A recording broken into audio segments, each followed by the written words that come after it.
What happens when a pope dies?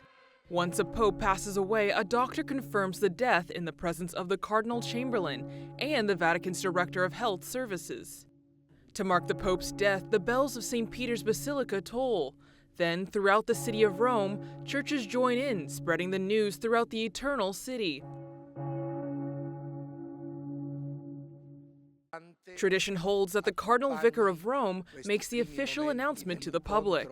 Usually a period of 9 days is declared for official mourning, which also gives time for pilgrims, cardinals, and heads of state to travel to Rome.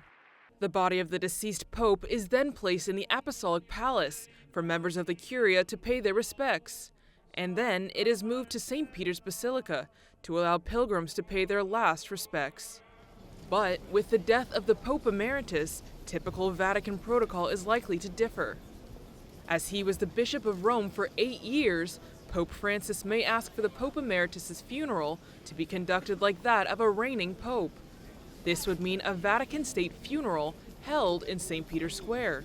Normally, a cardinal would celebrate the funeral mass. For example, when Pope John Paul II died, Cardinal Joseph Ratzinger was the celebrant. However, as there is a living pope, Pope Francis will most likely celebrate the Mass for the Pope Emeritus. It will be a state funeral as the Pope is the head of the Vatican state, so it's likely different heads of states and delegations from around the world may come to pay their respects. Once the funeral Mass is over, the coffin is then taken into St. Peter's Basilica to be laid in its final resting place. There, pilgrims will be able to visit and pray at Pope Emeritus Benedict XVI's tomb. At the request of the Pope Emeritus, his coffin will be kept in the Vatican crypt.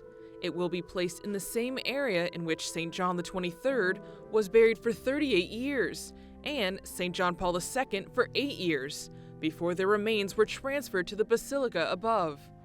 Another major difference regarding Vatican protocol is that there will be no conclave after the funeral.